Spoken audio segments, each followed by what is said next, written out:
Today we're going to be fitting a set of these very simple and inexpensive bullet lights. These come from a company called BikeVis.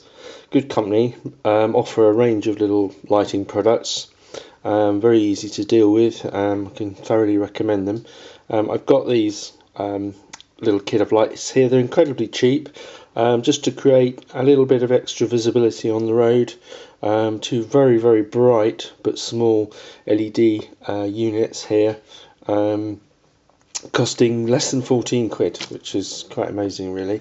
I've also had to spend out on some PosiTap connectors, because these are simply spliced into the existing bike wiring, positive and negative, where you can find a source, typically side lights, so they'll only come on when the ignition is on or the lights are switched on. So we're going to fit those today, and the bike we're choosing to fit them to is a Kawasaki ER6N, which is Tracy's bike. Tracy is our lady rider for Big Bike Mad, and we're just going to give her a little bit of extra winter visibility. The first thing we're going to do is we're going to spend a bit of time walking around the bike, and you've got a lot of curved and sloping surfaces on this, and obviously we want to get the light facing forwards and at a sort of steady angle perpendicular to the ground.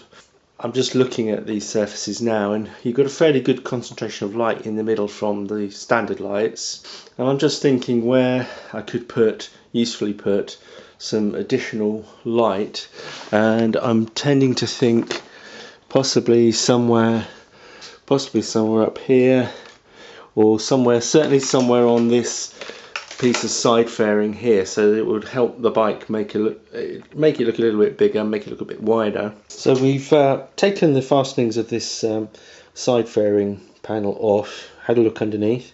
Access is very good, so we've got a little template here which comes with the BikeVis kit, and you simply put that where you want to position the light, and then you mark through the centre of the cross there, which gives you the central position of the wire.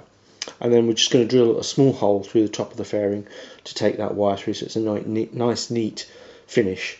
And the underside of each bullet has around the wire has got a self-adhesive pad, so that's how it's going to actually stay on there. So we're going to do that next, and I'm going to do that for both sides. And now here are both of the panels, both drilled. Took care to mark them out to be in the same place using the little templates. Made a little punch mark first so that the drill didn't slip. That's quite important. 5mm drill, drilling the hole right the way through.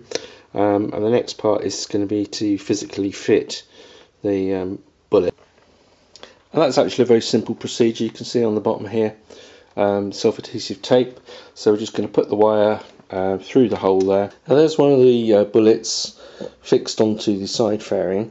I've just pushed it on gently because I know from experience that if you want to move the position slightly to get the angle right later, it's best not to press too hard.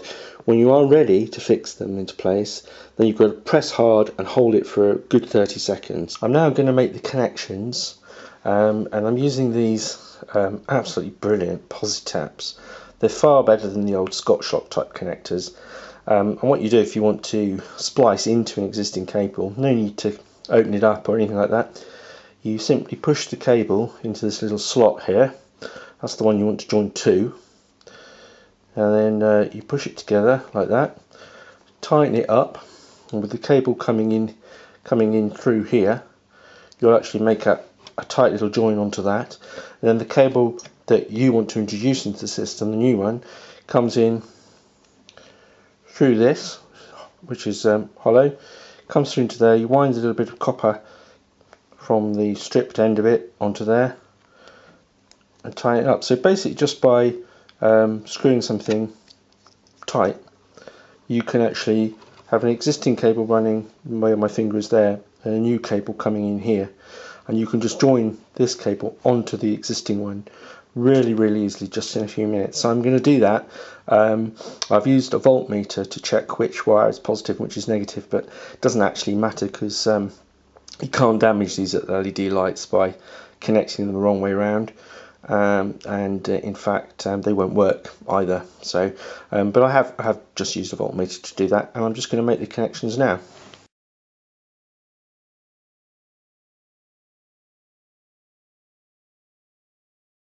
And here is the first connections that I've made under there to the supply, to the existing side light. And if we just run down the cable here, I'll just turn it on, and there you can see a really brilliant bright white light coming out of that LED. And once all the connections have been made good under there, we re-bolt this back on, tidy them up out of the way, make sure the cables run nice and neatly and unobtrusively across there, and then we fold away excess cable inside there, taping it up inside if necessary.